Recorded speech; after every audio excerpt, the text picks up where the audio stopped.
Hello friends, আসসালামু আলাইকুম। আজকে অনেক দিন পর একটি ব্লগ নিয়ে চলে আসলাম। এই তো দেখতেই পাচ্ছেন কত সুন্দর গ্রামের আবহাওয়া। পুষ্কুনির মধ্যে দেখতে পাচ্ছেন হাঁসগুলো কি করছে। আজকে চলে আসলাম খালার বাড়িতে। তো খালার বাড়িতে এসে অনেক কিছু খাওয়া দাওয়া করলাম আর চারপাশে একটু ভিডিও করলাম। দেখতে পাচ্ছেন কতটা অসাধারণ দেখতে। আর আমি এগুলো মিস করি সব সময়, তাই আপনাদের সাথেও শেয়ার করছি।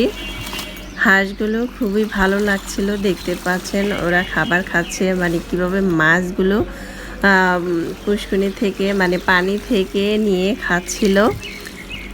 আমি ওদেরকে দেখছিলাম আর আমার কাছে খুবই ভালো লাগছিল। তারপরে একটু কিছু খাওয়া দাওয়া করলাম। খালাম্মা কলিজা রান্না করেছে, তারপরে পিঠা, প্রায় 3-4 পদের পিঠা খাইলাম। চালের রুটি দিয়ে কলিজা দিয়ে খাচ্ছি, চই পিঠা, কুলি পিঠা, অনেক পদের পিঠা খাইলাম। তারপরে হচ্ছে ডিম। তারপরে খালাম্মা কিছু রান্না করবে আজকে স্পেশাল, সেই রান্নাটা আপনাদের সাথে শেয়ার করছি। আজকে খালাম্মা তেঁতুল দিয়ে খুব মজা করে টমেটো দিয়ে মাছ রান্না করবে, পুষ্কুনির মাছ। প্রথমে দেখতে পাচ্ছেন পেঁয়াজ কুচি আর তেল পরিমাণ মতো দিয়ে বসিয়ে দিয়েছে, আর এখানটা একটু পরিমাণ পানি দিয়ে দিয়েছে। হলুদ, মরিচ, ধনিয়া, জিরা দেখতে পাচ্ছেন। তারপরে এইটার মধ্যে কিন্তু রসুন বাটাও দেওয়া হয়েছে, পেঁয়াজ বাটাও দেওয়া হয়েছে। মশলাটা কষানোর পরে দিয়ে দিল পুষ্কুনির মাছ।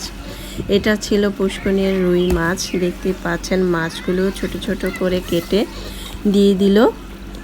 এখন মাছগুলো সবগুলো দিয়ে একটু নেড়ে চেড়ে দিচ্ছে। আসলে আমার খালাম্মার তরকারিগুলো খেতে আমার কাছে অনেক ভালো লাগে। তারা অল্প মশলা দিয়ে এত মজা করে রান্না করে, খেতেও কিন্তু অনেক বেশি ভালো লাগছিল আর অনেক বেশি ভালো লাগে।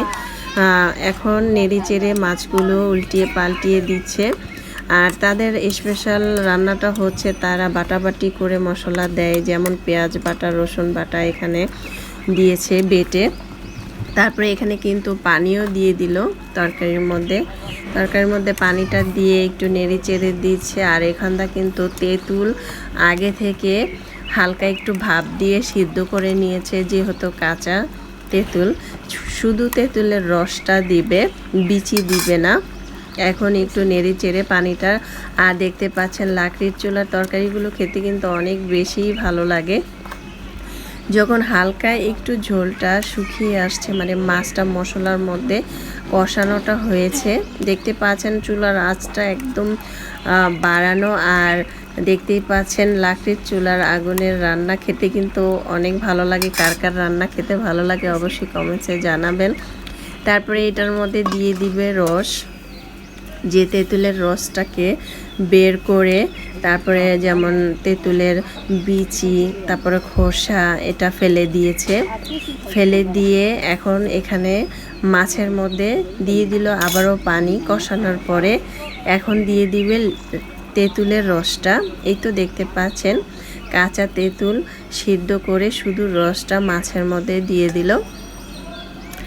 দিয়ে এখন আবারও একটু নেড়ে চেড়ে মিক্স করে নিচ্ছে। তাদের হলুদের কালারটা অসম্ভব সুন্দর। আর তারা কিন্তু এখানে কোনো পরিমাণ জিরা দেয়নি, শুধু ধনিয়া দিয়েছে, হলুদ, মরিচ, ধনিয়া, পেঁয়াজ বাটা, রসুন বাটা দিয়েছে। আর এখন ঢাকনা দিয়ে ঢেকে এটা দিবে। আর পুষ্কুনির পাশেই কিন্তু চুলা। তারপরে দিয়ে দিল পরিমাণ মতো লবণ। লবণটা কিন্তু লাস্টে দিল, এতক্ষণ কিন্তু লবণ দেওয়া হয়নি। এখন লবণটা দিয়ে আবারও এটাকে নেড়ে চেড়ে দিবে, নেড়ে চেড়ে দিয়ে ঢাকনা দিয়ে ঢেকে দিবে। আর বাইরে প্রচণ্ড রোদের মধ্যে চুলার পাড়ে রান্না করছে আর খেতে অনেক বেশি মজাদার। দিয়ে দিল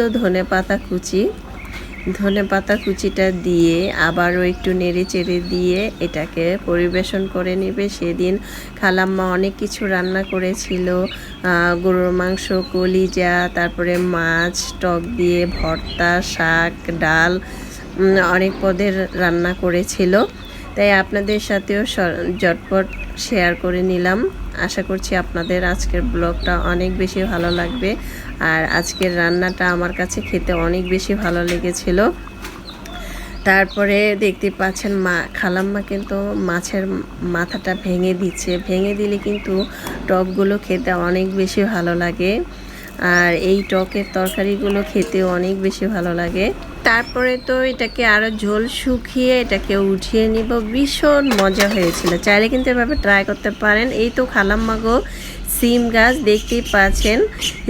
সিম গাছে কিন্তু অনেক প্রচুর পরিমাণ সিম হয়েছে। আর এই প্রকৃতিগুলো দেখতে কিন্তু অনেক বেশি ভালো লাগছে আমার। আমি এখন সিমগুলো উঠিয়ে নেব, দেখতেই পাচ্ছেন। আর এই গ্রামের ক্ষেত থেকে, গ্রামের গাছ থেকে তরকারি সবজি এগুলো খেতে কিন্তু, তরকারি রান্না করলেও খেতে অনেক বেশি ভালো লাগে। এগুলোর মধ্যে কিন্তু কোনো পরিমাণ সার দেওয়া হয় না। পুষ্কনিতে মাছ, নিজের গাছের সিম তরকারি খেতে অনেক বেশি ভালো লাগে। আশা করছি আমার আজকের ব্লগটা আপনাদের ভীষণ ভালো লেগেছে। ভালো লাগলে অবশ্যই আমার চ্যানেলটা সাবস্ক্রাইব করে লাইক দিতে ভুলবেন না। আর আজকের ব্লগটা আমার কেমন হয়েছে, গ্রামের দৃশ্য, গ্রামের রান্না, গ্রামের খাবার দাবার। আর দেখতে পাচ্ছেন আমার খালার বাড়ির সুপারি গাছ, আম গাছ, তারপরে হচ্ছে আতাফল গাছ, সব ধরনের ফল গাছই আছে। আর খেতেও অনেক বেশি ভালো লাগছে। আর যদি ভালো লাগে তাহলে কিন্তু অবশ্যই লাইক কমেন্টস করতে ভুলবেন না। আর খুবই ভালো লাগছিল। আর রোদটা শরীরের মধ্যে লাগছিল, আমার কাছে অনেক বেশি ভালো লাগছিল। আমি একটু অসুস্থ বোধ করছিলাম, আমার শরীরটা একটু খারাপ লাগছিল। তাই আপনাদের সাথে এই ব্লগটা আজকে আমি শেয়ার করলাম। আল্লাহ।